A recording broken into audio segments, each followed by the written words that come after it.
Okay. Hello, everyone.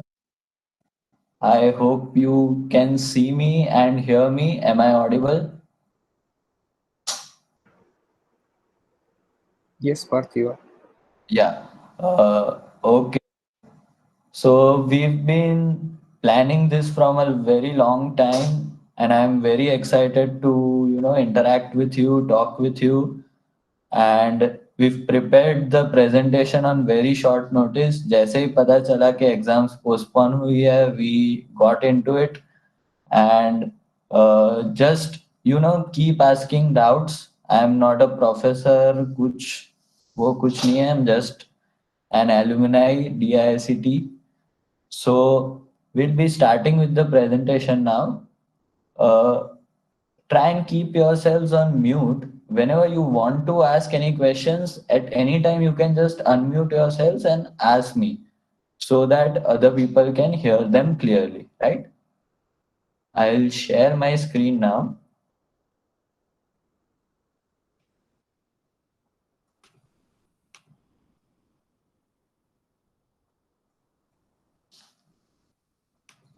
Is my presentation visible?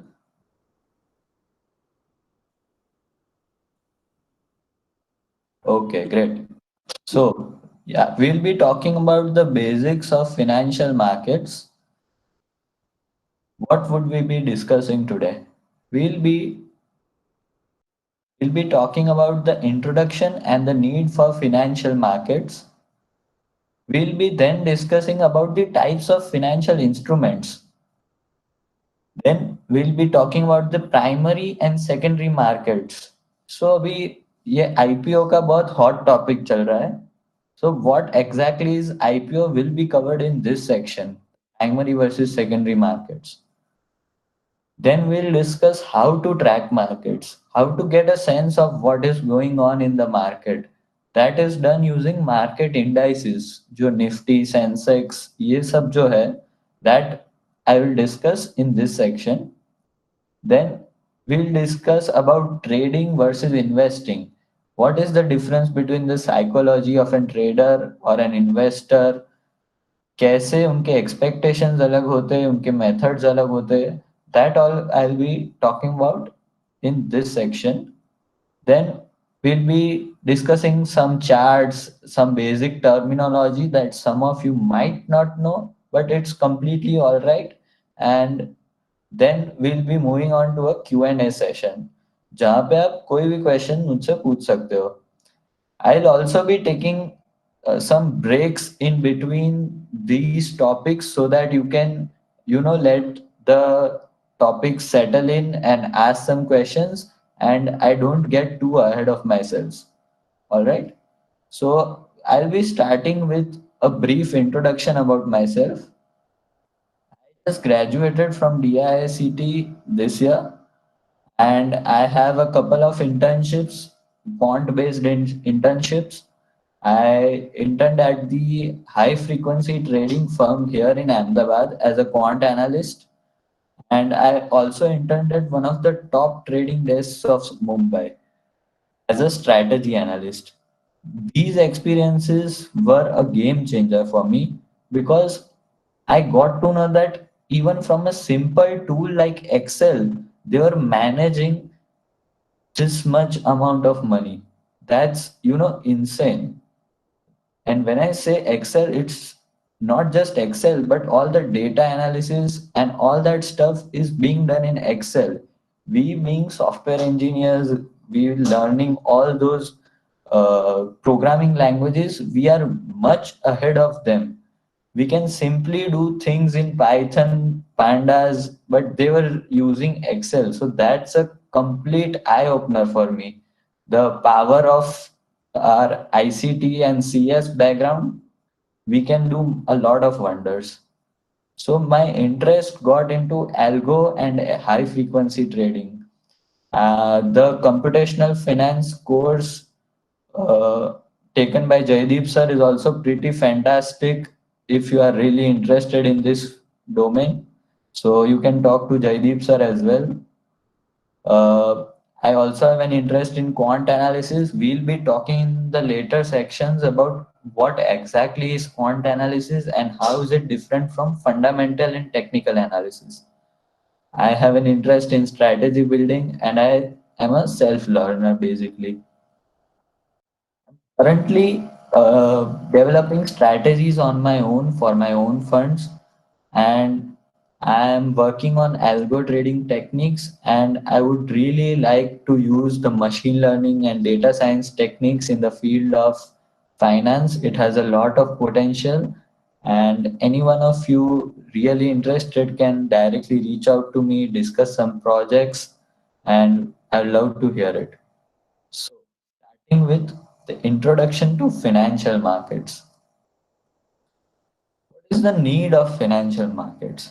So, we are transacting all the time. We are sometimes buyers of some products while sometimes we are sellers. It basically facilitates those transactions by bringing everyone on the same platform. So, financial markets are the same. In financial markets, we metaphorically gather to transact financial instruments. So let's say there's a stock market. So in the stock market, stocks are being traded and everyone gathers in the stock market metaphorically to buy and sell stocks. So these are some famous stock exchanges like the New York Stock Exchange, the Nasdaq, National Stock Exchange, Bombay Stock Exchange, London Stock Exchange, and so on. There are different types of stock markets. Uh, there are commodity markets as well, where you can trade in commodities like oil, cotton, jute. There are currency markets where you can trade in currencies like euro, dollar, and there are derivative markets. So, what's the need of these financial markets? Basically, these financial markets help businesses raise capital to sustain and expand their operations while also help us invest and be a part of a business that we deem fit. So this is a pretty unique and strong point. You can be owning shares of any company you like. You could be part of Reliance, Amazon, Tesla, Apple, and also a tractor company based in Delhi, a chemical company based in Baroda. You name it, and you can be a part of that company by owning shares. So, this gives us a lot of potential. Financial helps, market helps keep your money appreciating in value. The cash or money in bank would remain idle and generate no wealth whatsoever. If you keep 1 lakh rupees in your bank account, it would not grow. It would grow at a minimum interest rate of say 3.5 or 4% on your savings account, but it will not grow or it won't even match the inflation rate. So keeping your money in stock markets in some good stocks will help it appreciate in value. It will also help you manage risks using derivatives, which we'll talk about in the later sessions. And it will also help us protect in the tough times. So it is pretty evident that there is a pressing need to understand and learn about this market as it provides us with a lot of benefits. So we now have discussed about the financial markets. Things are traded in a financial market, financial instruments. So we'll be talking about financial instruments now. So before going forward, I would just like to ask everyone that is my pace okay? Is everyone able to hear me clearly?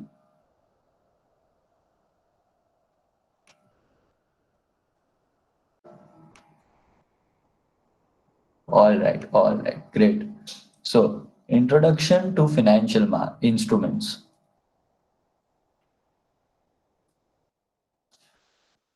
Financial instruments are classified on firstly on the basis of equity or debt.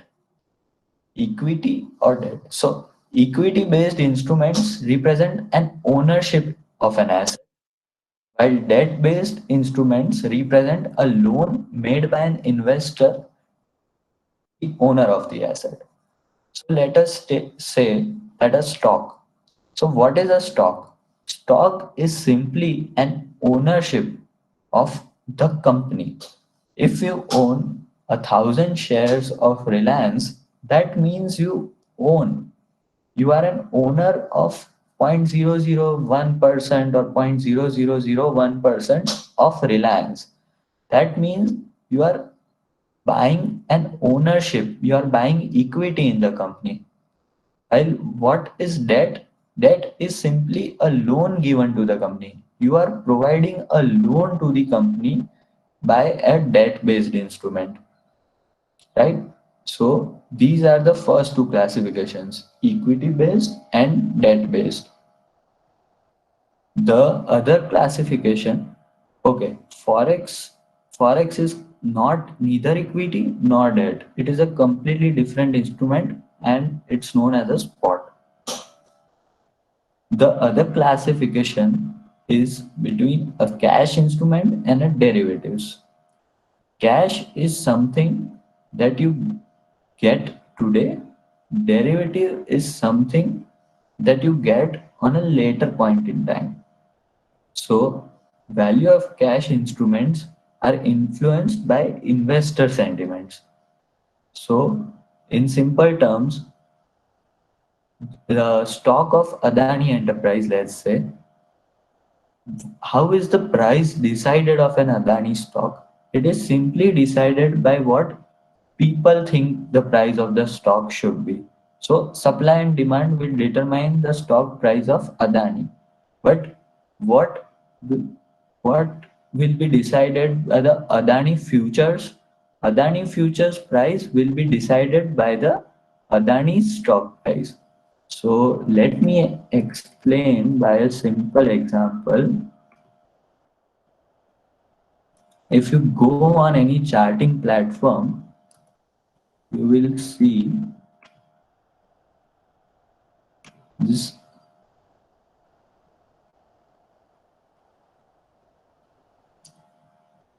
You can see that Adani's stock price is 313 rupees, right? Can you see this screen?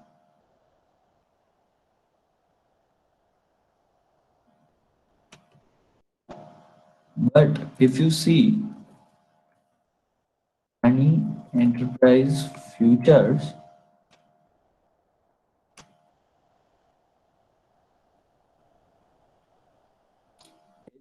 316 rupees.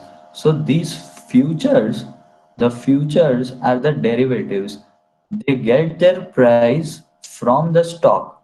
So the stock price is 313, the future price is 316.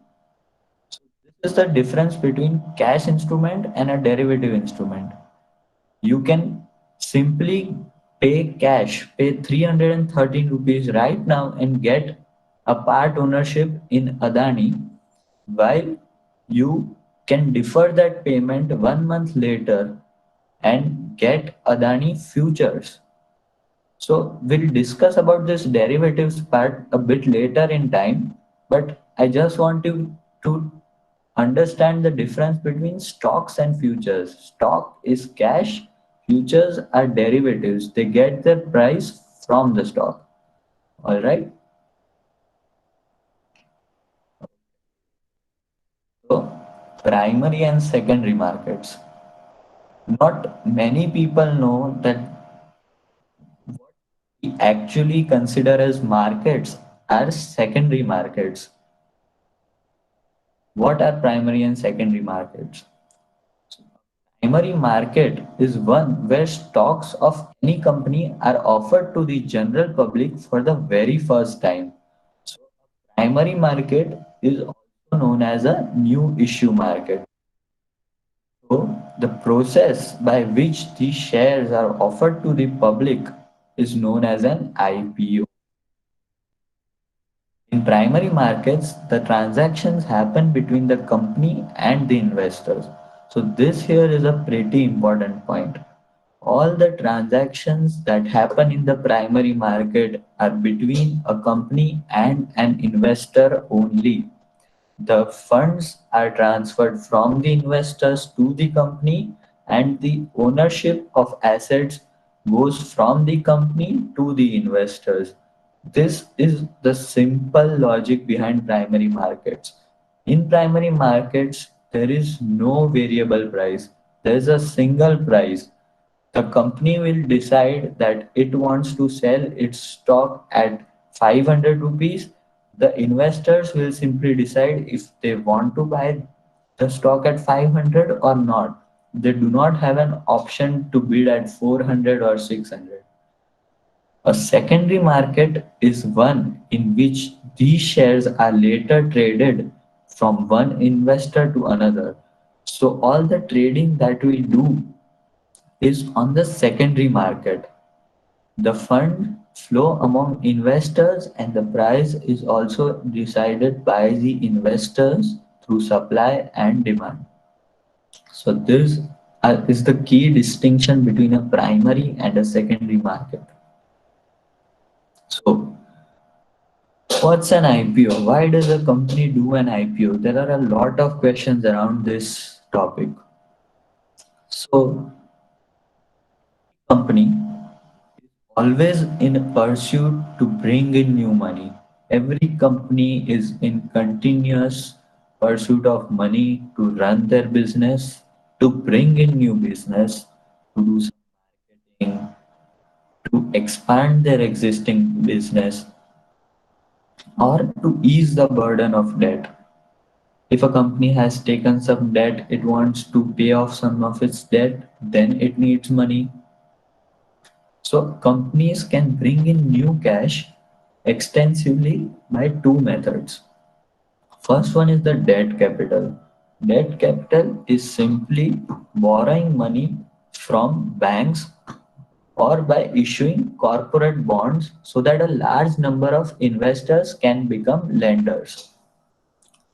So company can simply go to the bank, take a loan, and satisfy its needs of all the money that it requires. Or a company can issue corporate bonds like Tata Sons, Tata Group always issue a corporate bond which gives you 8 to 9% interest rate, and a lot of people give Tata the money, take those bonds in return, and Tata gets the cash.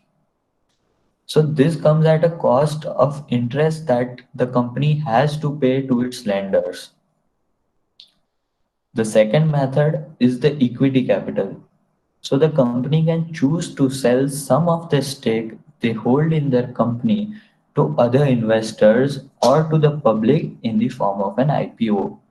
Suppose you have a software company and you go out to evaluate your company and the valuation comes out at say 5 crores. Then if you are in need of say 1 crore to hire new programmers, you can simply sell 20% of your stake to some private investor and get the 1 crore rupees to hire new programmers. So this is the second method. Here you are selling stake, here you are paying interest. There are pros and cons for every method. So now we can discuss about an IPO. Let us take a recent example of Kencon Chemicals to understand what exactly is an IPO. I've opened this tab. So whenever a company launches its IPO, it has to give out certain information to the public to when when is the IPO coming for. So here we have given the dates of September 21 to September 23. So a potential investor can invest or bid for this IPO within these dates only. Here they mention the issue size of 318 crores that they want to raise. They give in the face value and they give in the equity share price. They will set the market lot at such a number that any investor has to invest a minimum of somewhere around 15,000 per lot. So 44 shares into 340, you will see that it's somewhere around 14,900, 800 something. So the company decides that the price of one share should be 340 rupees, and it will list these shares in the primary market for investors to invest. So this is the timetable from 21 to 23. You can apply in this IPO. In this time, you will have to pay 15,000. That amount will get blocked, and you will be applying for 44 shares. On 28th of September, the lottery will happen if the IPO is oversubscribed. Say for one share, there are 50 people who want a single share. So that means the IPO is subscribed more than 50 times. So which one of those 50 people will get this share is decided by a lottery which is done on this date and it is finalized on this date. The other 49 people who don't get the shares get the refund on this date, and on this date the shares are transferred to the demat account, right? This date the shares are officially listed on the stock market. These are some issues. This is the objective of the issue, that why the company wants such an amount of money. So they write capital expenditure to meet working capital requirements, general corporate purpose, build new offices, and a description about this company. Why is this company unique? This is the largest manufacturers, so on and so forth. So this is a draft red herring prospectus. All the details, all the balance sheet details have to be given before an IPO is brought to the market so that an investor has a complete idea of what he or she is investing in, right? So let us now see what happened with Chemcon Chemical. We open the chart.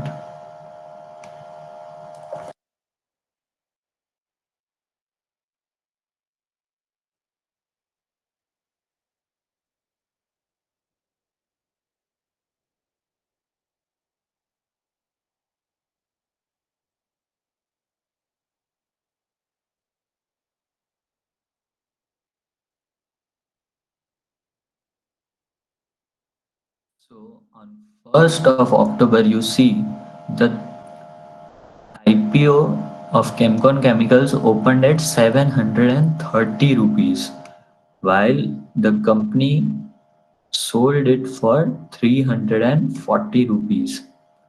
So you can see, just by applying in this IPO, people made more than double of that amount.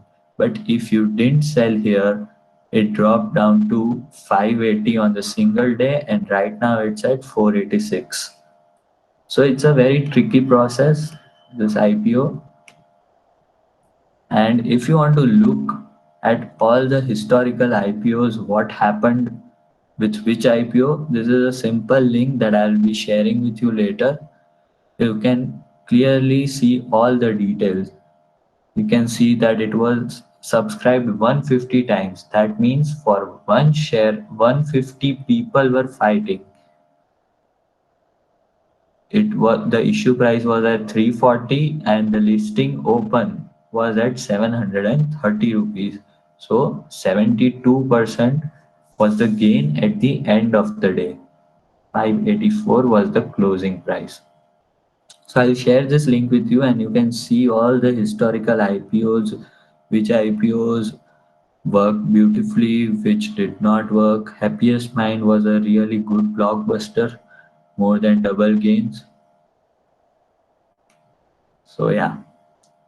Any questions? Any questions related to the IPO process? Anything that you didn't understand? Yes, Route Mobile was also a pretty big blockbuster.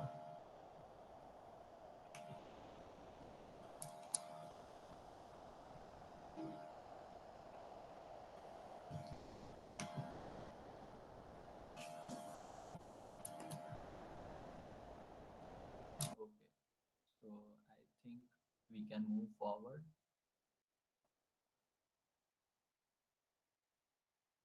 Why they do lottery instead of an auction? So that's a very good question. So what happens in an auction is that they can artificially drive the price and not every investor would get an equal opportunity. So they have separate quotas for each of the investors. If we see here, uh,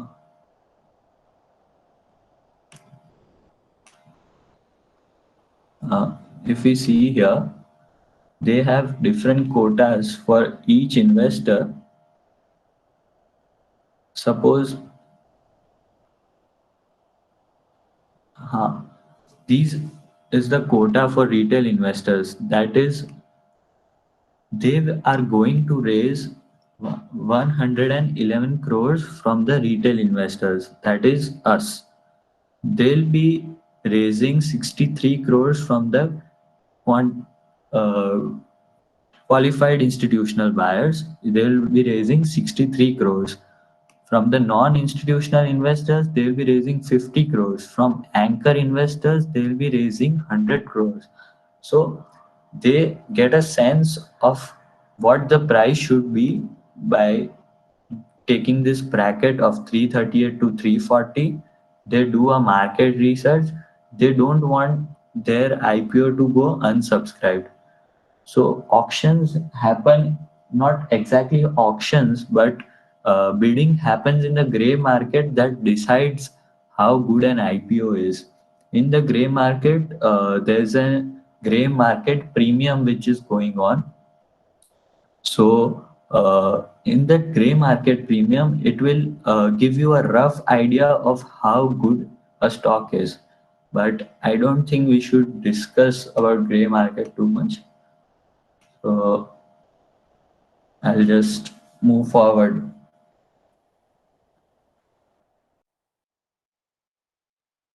Any other queries anyone has?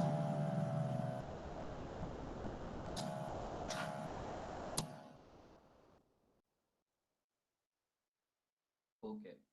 How to track markets? Tracking markets through indices. So you must have heard in the radio or in the news, read in the papers that Nifty, crashed today, market crashed today, or market was on a good run today, market crashed 1,000 points. So what are all they talking about? What points are they talking about? How do they decide whether the markets did good or bad today? So they are talking about nothing but market indices. Indices help you get a better sense of what went on during the market hours. There are more than 500,000 stocks on the stock exchange, so we cannot track each and every one of the stock. So how can we get a sense of what happened?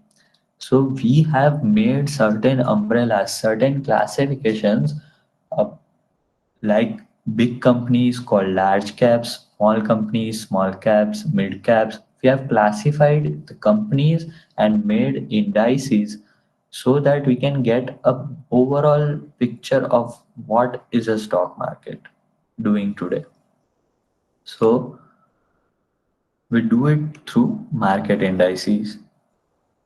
So what are market indices? Market indices are just a basket of stocks with weights adjusted according to their market capitalization.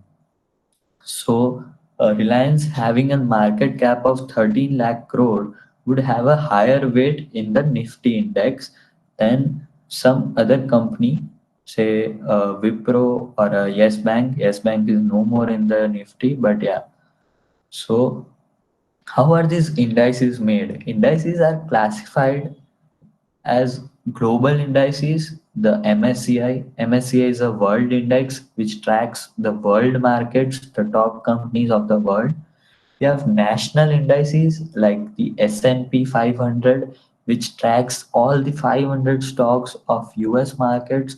the Nikkei 225, which tracks the 225 stocks of Japan market. We have, for us, we have Nifty 50, we have the Sensex 30. We also have sectoral indices of, let's say, if you want to see how banks perform today, how pharma sector perform today. So we have sectoral indices as well, like Bank Nifty, Nifty IT, Nifty Pharma, and so on. You can check all these sectors out simply by a Google search. So indices are also used as benchmarking tools to compare returns of a trader. So let's say that a trader says that I generated 15% return uh, in some year, then how would you gauge that that trader has a good performance or a bad performance? You simply compare the trader's return with the return of Nifty or Sensex for that year, and you would see that the trader has performed better than that index or worse than that index. If he has done better, then he is naturally more competitive than the market. If he has done worse than the Nifty, then he has no competitive edge over the market and he could have simply invested in the Nifty and gain more returns. Right? So indices are used as benchmarking tools. So the Nifty 50 and Sensex. Nifty 50 is a benchmark of Indian stock market that represents the weighted average. This is very important.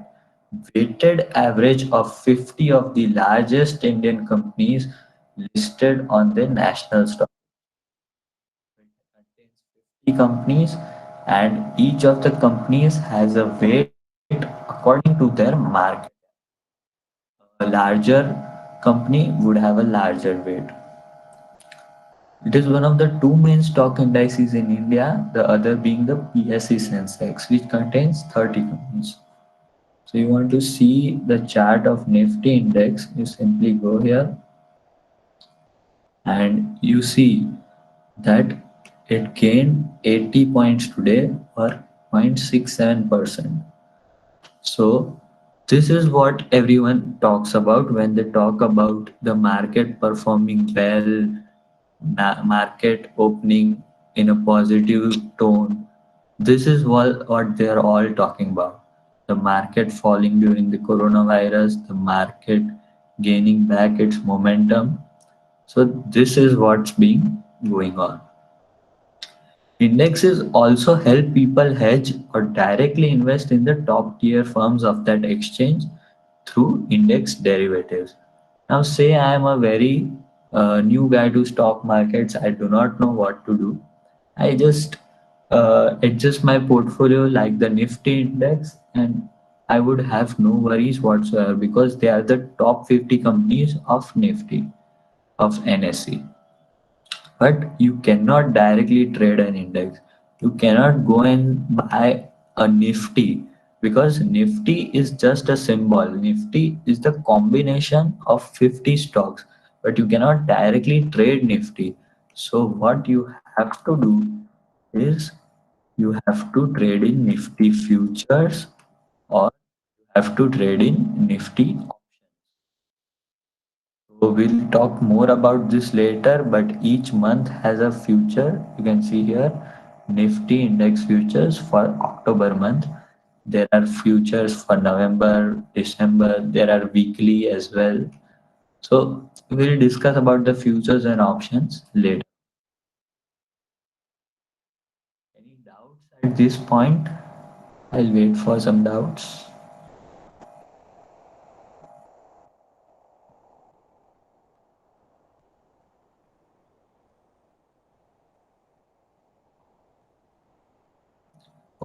I don't see any doubts. So let's just move forward.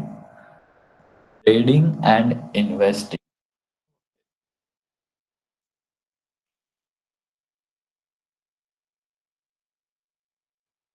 Okay, someone has asked us a question that if we buy Nifty futures, in which company are we investing. So Nifty const simply search this, and this is the list of those 50 companies that constitute the Nifty 50 index. Now I can sort this according performance,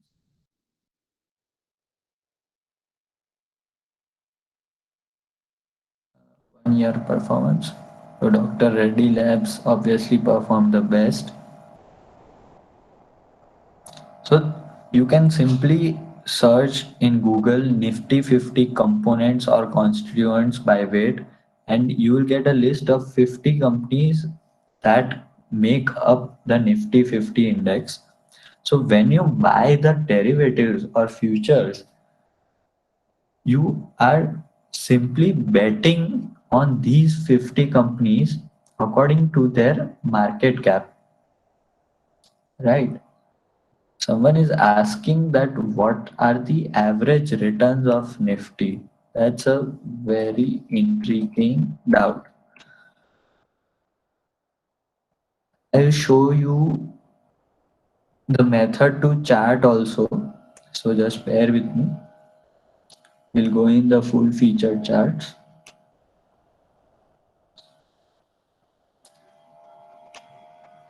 I go monthly. So this is the monthly chart of the Nifty index. So what does monthly mean? This one candle here represents 1 month. So this candle represents 1st September to 1st October. So from 1st September to 1st October, Nifty went minus 1.23%. So if you would have invested in the Nifty Futures September series, you would have lost a minus 1.23%, right? So you can simply open this chart, change the time frames. You want to see the daily time frame, you can see today Nifty went up 80 points or 0.67%. So if you want to see the Nifty average returns since inception, then we'll just open some image, you'll find the entire thing.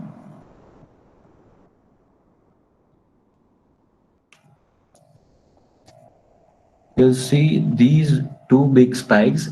Interestingly, there's a movie coming out today on Sony Live, Big Bull, will explain some of these red and big green spikes that will give you a pretty good insight on the Harshad Mehta scam, and I do recommend to watch that movie.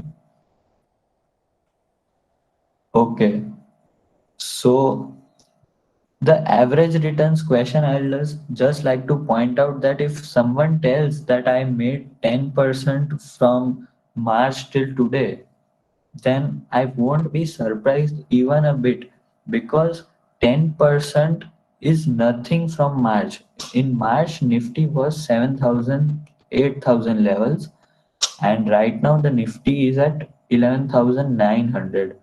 So if Nifty has moved from 8,000 to 11,000, more than 3,000, 4,000 points, then anyone, it is a no-brainer to make 10%.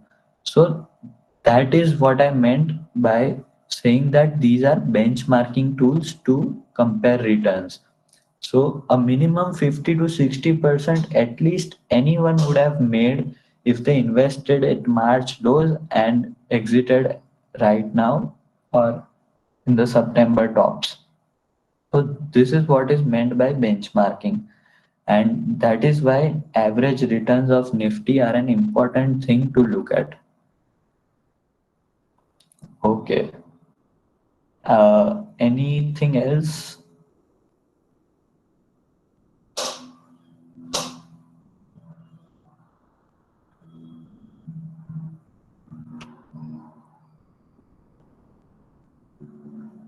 Okay. Uh, Trading and investing. What are these two things? How are they different? What's the psychology behind trading or investing? We'll touch upon that topic now. So, there are several motives for people to participate in the market. Some actively participate to make a living, to generate income, while some allocate their spare money so that it appreciates in value or it doesn't depreciate in value. So everyone has a different outlook when they come to the markets. Both differ in expectations. How do they differ in expectations? An investor does not hope to earn a living out of it. So if an investor invests in a company and it falls down 2-3% tomorrow, he is not going to panic because when he invested, he had the trust in the company and he had an outlook of more than 3 to 5 years. So his expectations from the company are different. He's playing for a multi-bagger approach. He's playing so that his money multiplies in amount and he's not afraid of 2, 3, 4, 5% down moves. Right? A trader's expectation is completely opposite. He wants to generate an income, generate a living out of it. So he's very active. They put very tight stop losses.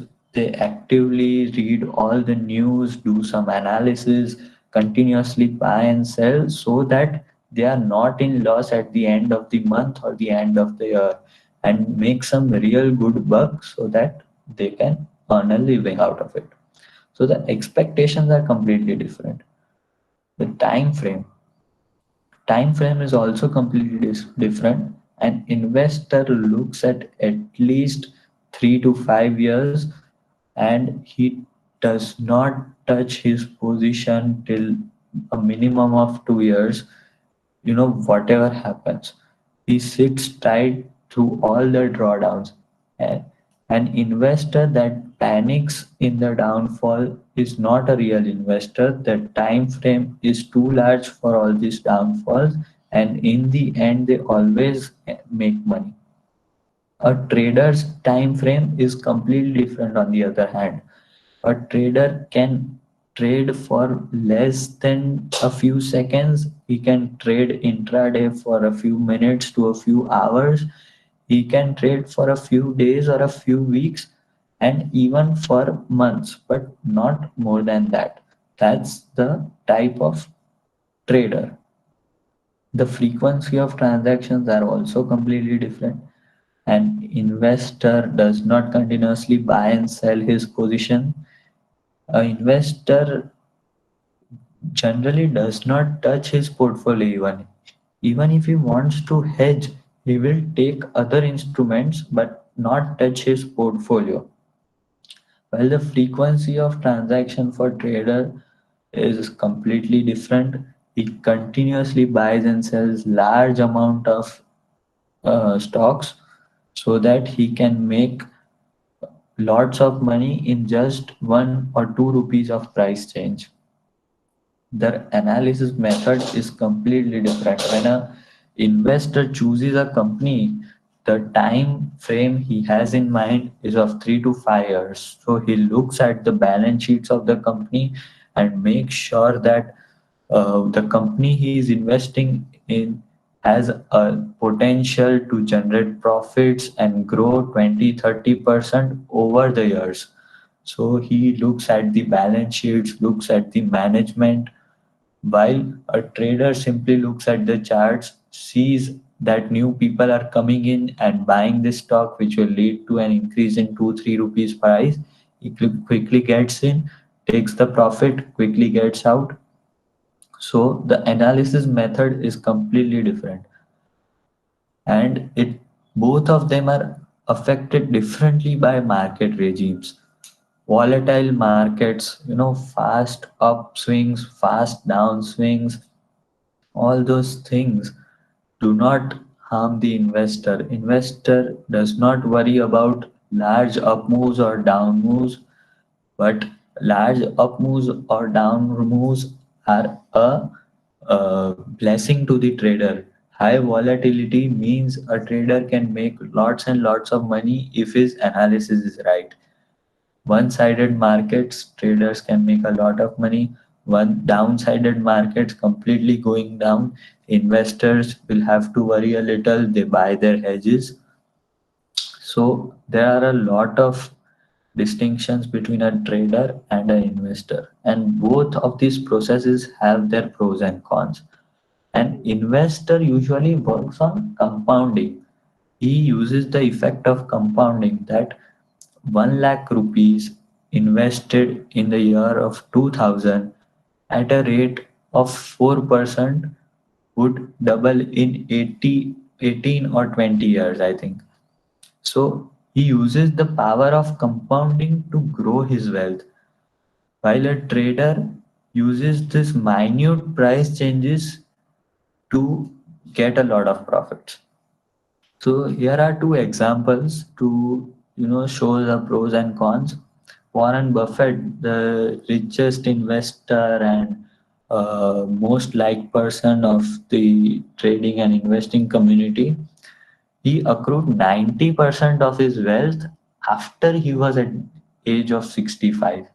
So you can understand that we read about Warren Buffett and how he bought his first stock when he was, say, 10, 12 years old and all that.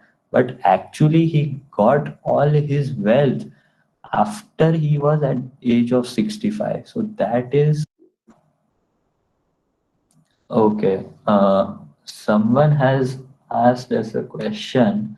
As a student, what should be better to be a trader or an investor? So that is a very good question, but I think it depends on your mindset.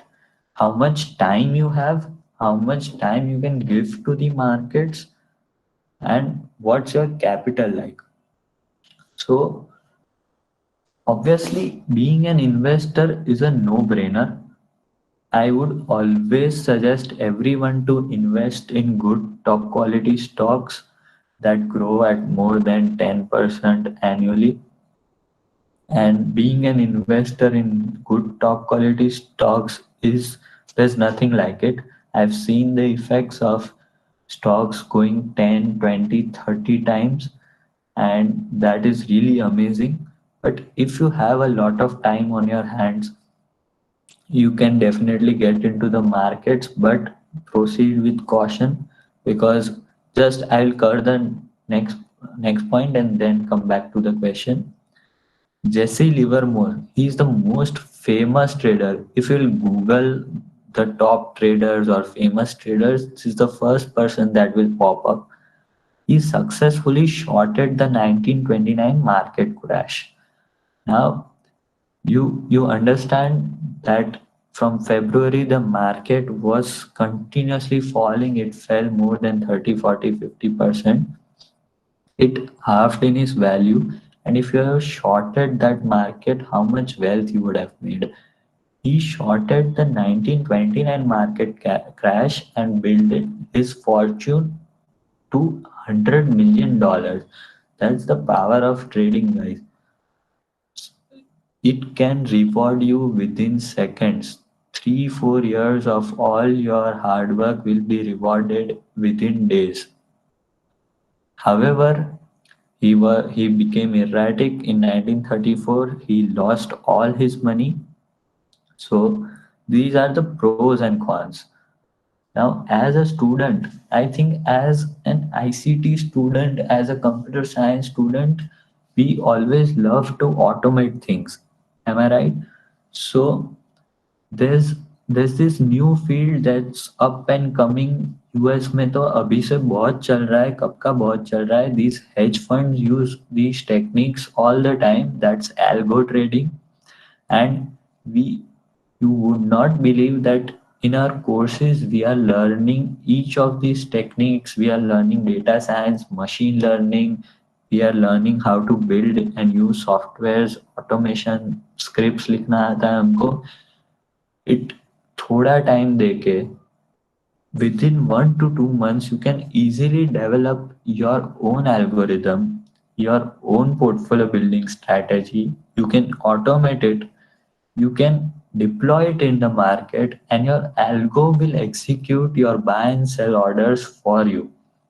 I agree it will take a lot of time, it will take a lot of reading, a lot of information, but that is the way I am going to approach this question. Being an investor is obviously better, but being a trader is really time consuming. It is mentally straining, and it is hard to consistently be a good trader. So we can take the help of machines, we can take the help of automation and all the existing knowledge that we have as ICT students, and build algos, build systems that would trade for us so that we don't have to do anything. I will be covering some of these algo trading things later on. I am doing a lot of courses, I am doing a lot of projects. So feel free to ask me about it anytime after this session as well. You guys also have my number. I'm in that group as well, stock market discussions. So what is required to be a good trader? Is it just luck? Because I read somewhere that a millionaire trader did suicide. Yeah, the Jesse Livermore that I talked about here, he actually suicide in 1940. What should be the requirement skills, and for how much time should we do trading and then focus on investing? Okay. So there's a book called The Man Who Solved the Market. I think it's by George Soros.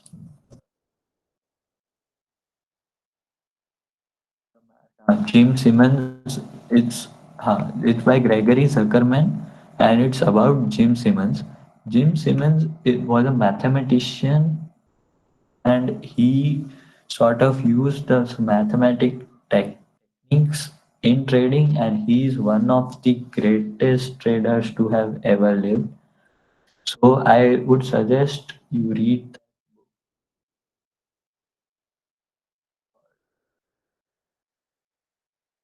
And yeah, to answer the first part of the question, what is required? So what I believe, that to be successful in any field, there's always some element of luck, but we don't control that element. That's not in our control. So we'll just remove the luck portion out of our scope and just talk about hard work. So to any good trader, I have been in contact with a lot of good traders who annually make 20 to 25% consistently for more than 5, 10 years. And they simply tell me one thing, that it's experience, experience, and experience. The longer you are in the markets, the more you will be able to understand what's going on. And invariably, everyone has told me the same thing. It's all about experience. There are two, three things. If you give more than 10,000 hours to any single thing, you can be the master of that thing. That's that's the most read thing I've ever read. So so I hope I've answered your question. You'll have to give a lot of time to the markets if you are really passionate about it. There are a lot of materials. You can come to me. I'll be happy to share them with you. So experience and time the market will take from you, but definitely anyone can be a good trader. You have to keep your emotions in control. And that's where the algo part comes in. A lot of things are not in our control. We are emotional creatures. So We cannot control our emotions. If we see a 5% loss on the first day of trading, we'll go bonkers, and the next day we'll perform even bad, and the next day we'll perform even bad. So all these things are controlled by the algo. Algo does not have any emotion. It will only read the lines of code, read the if conditions, iterate the for loops, and do what has to be done. So that's why I'm more pressing on the algo part, on automation, on system trading. But yeah, I hope I've answered your question. I went around rambling a bit too much. What should be requirement skill? What if all start algo trading? Yeah, a lot of people are doing algo trading, and something. So then what will happen is, if all start algo trading, the strategies will go bust. If everyone starts using the same strategy, then there's no volume to satisfy everyone's strategies. So the person whose strategy functions the worst, like the last, suppose 10 algos fire a buy order, the algo which fires the buy order the last will lose the most amount. So that will all push towards high frequency trading, which is already being happening. So the speed by which the algo fires the buy signal to the market will become more and more important as the days goes by. And in New York, it has already reached the peak level, and they have to have long cables to stop the orders and place the codes in real time so that everyone gets a real time code. So those are a bit heavy discussion topics of what happens if everyone starts algo, but there is a lot of room for everyone to start algo.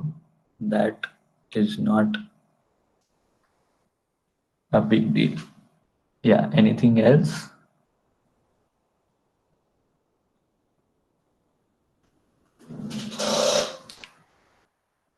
Okay.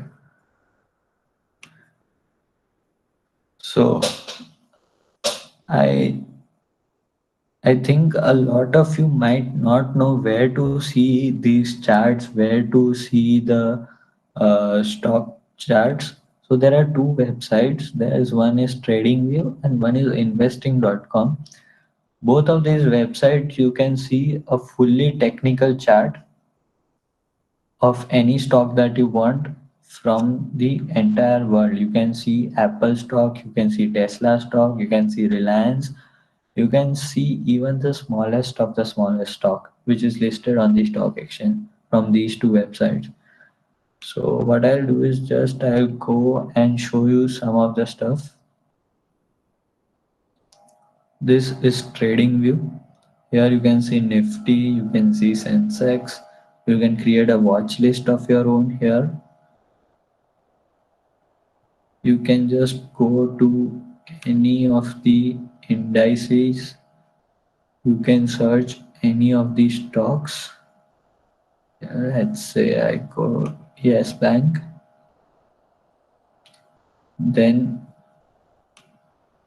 you can go into the full featured chart. It would open another tab. In the full featured chart, you can change the time frame. You can see the daily chart. So what each candle, this thing is called a candle. Each candle will represent one day. So Yes Bank opened at 13.05 and closed today at 13.15. So 0.38% increment happened in the Yes Bank stock. You can see the stock, how it moved daily. You can see the stock, how it moved weekly. You can see the monthly change. This was a great fall that happened in Yes Bank. Again here, it keep on falling, kept on falling.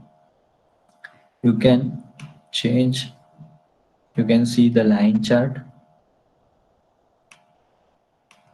You can add another symbol. Say you want to see Yes Bank along with HDFC Bank. So you can just go here and add a symbol, and you can compare that HDFC Bank grew like this while Yes Bank grew like this. You can compare two symbols. You can go here and add any indicators that you want. You can add a moving average, give you a, let's say you want to see a 15-day moving average, you type in 15.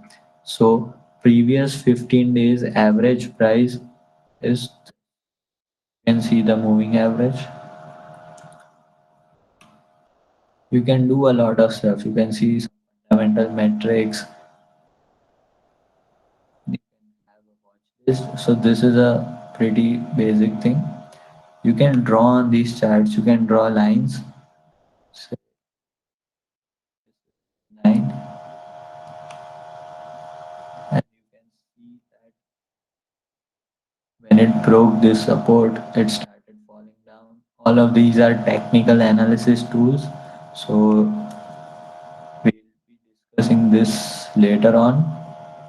So you can play around with all of these stuffs and see for yourselves how things are working out. You can go on to investing.com as well. You can play around with different time frames, see and analyze monthly returns, yearly returns of some of the famous stocks from Nifty or Sensex. Try and catch some patterns about what is going on, where the long term trend is parabolic or linearly increasing or linearly decreasing. You can see all everything for yourself now, right?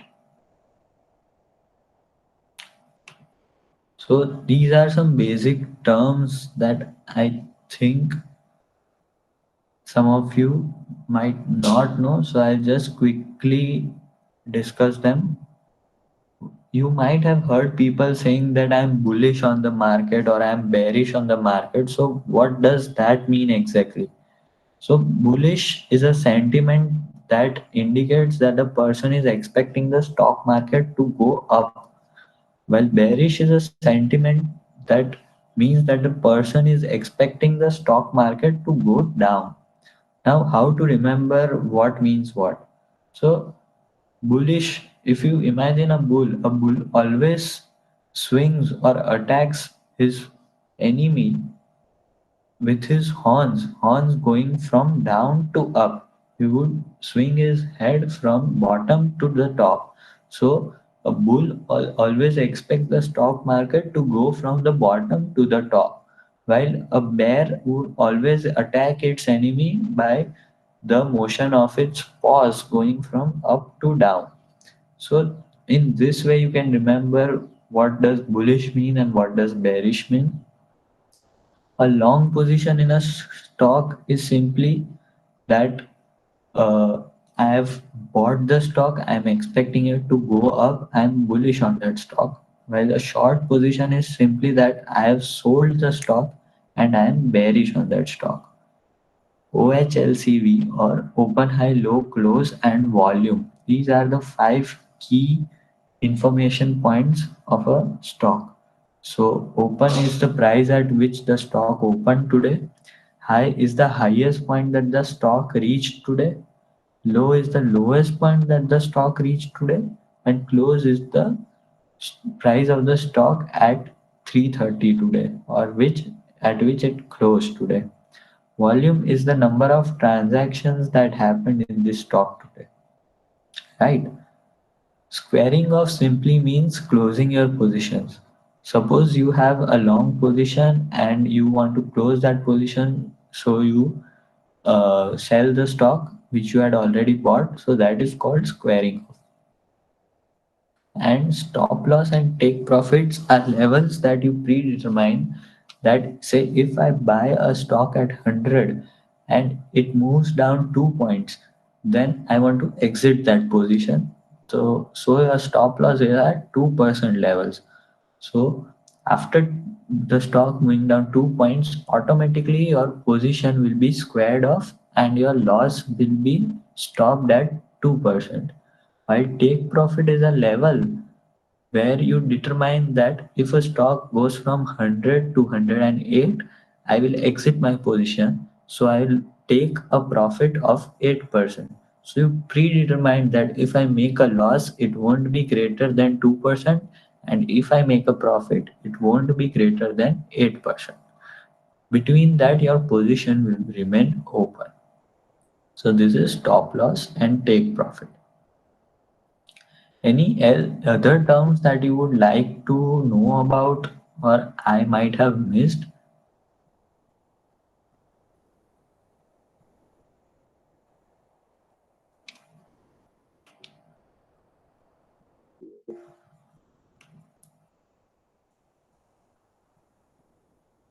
Okay.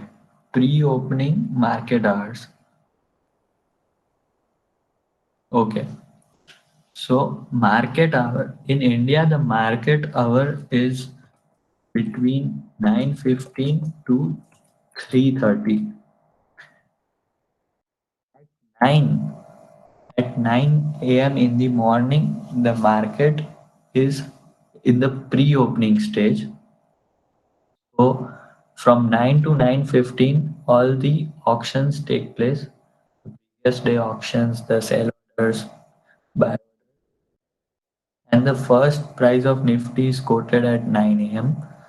So 9 to 9:15 is the pre-open. From 9:15, the trading begins.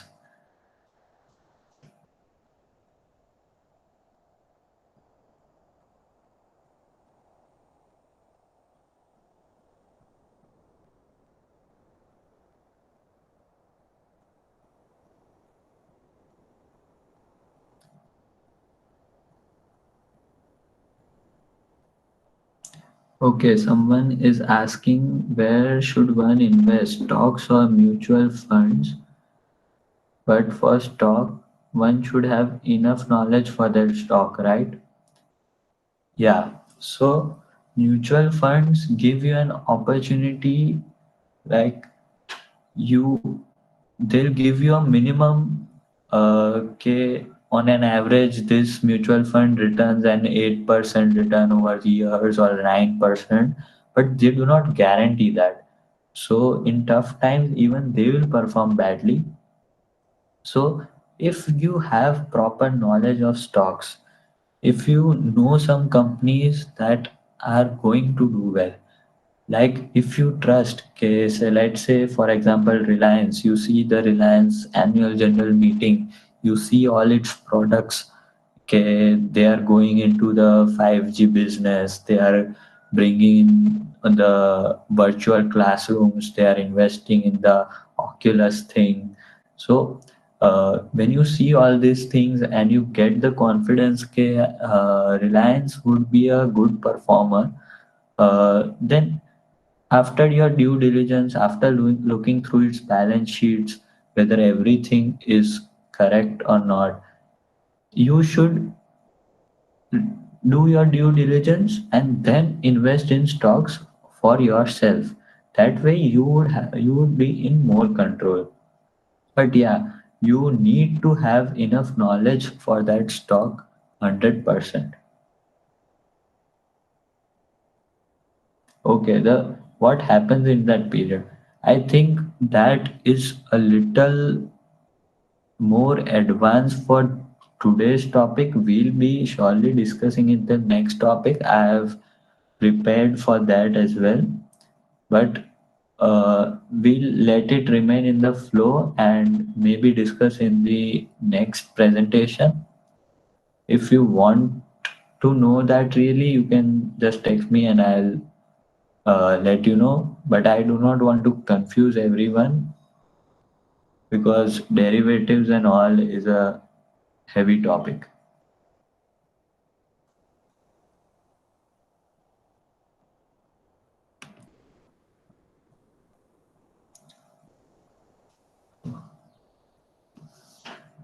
Anything else anyone wants to ask?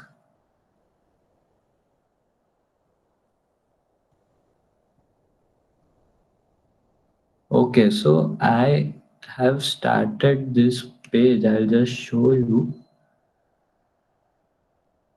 We have started this page for especially for beginners who want to understand all the topics from the beginning and are not being able to get a proper resource. We've done it on Instagram because अपने Instagram पे बहुत time spend करते हैं, memes देखते हैं ये वो, but एक छोटा सा पोस्ट आ जाएगा बीच में तो 2-3 मिनट उसको पढ़ के कुछ सीखने को भी मिल जाएगा, राइट? तो उसके लिए we've done this on Instagram. This is my page. You can see a lot of information. What is an IPO? What are technical indicators? What are moving averages? You can simply go in this any of this post, like say how to interpret candlesticks. You just go ahead, you see we have given each and every detail. We've given examples from the charts, a complete guide of patterns. And one more thing that we regularly do is we post stories where you have to just do an guessing of whether this chart will go up or down. That is, you will take a long position or a short position. Then we give you the answer that why you should go long or why you should go short and how did we take those trades, so you can get a practical understanding of how things happen. See, we have included the Apple chart. We show the head and shoulders pattern, when to enter, what is the risk profile. This is this is the stock of Titan, the famous investor Rakesh Jhunjhunwala's favorite stock. What should we do here? This is the double bottom pattern. We enter the trade here. So all of this information we are providing you on this page, and you can, yeah, text me anytime. You can go to this page, ask any doubts, comments. I'm also in that group. So I think for today, this this is enough. We'll let some time to let this presentation settle in. Anyone has any doubts, please feel free to ask them. We'll be having some advanced sessions later on.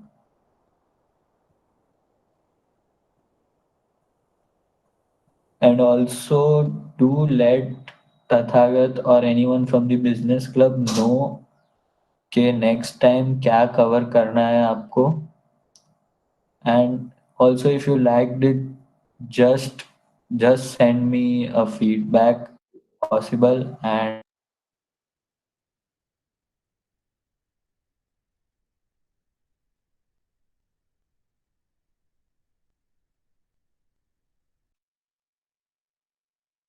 sorry, I left by mistake. Yeah.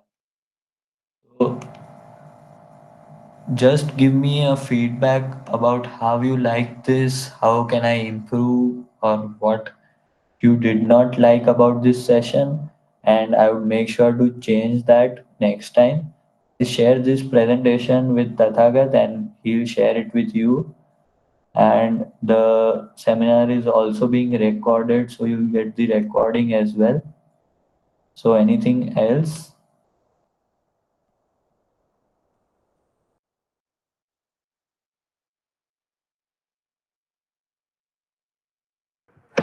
Looks not. So thanks for a wonderful session. Really loved this one, and we'll wrap it up today at this. And next time, we'll keep moving this series forward. And we'll be discussing about more advanced topics in detail, starting with video technical analysis to quant based trading to algorithmic trading, and then we'll take it forward. And most probably now we'll have these sessions after the INSEM exams. I guess they'll end somewhere around the first week of November. So after that we can probably have the next session. So thanks a lot guys for joining in. Thanks Parth. Thanks for giving us your time. Thank you. Thank you so much.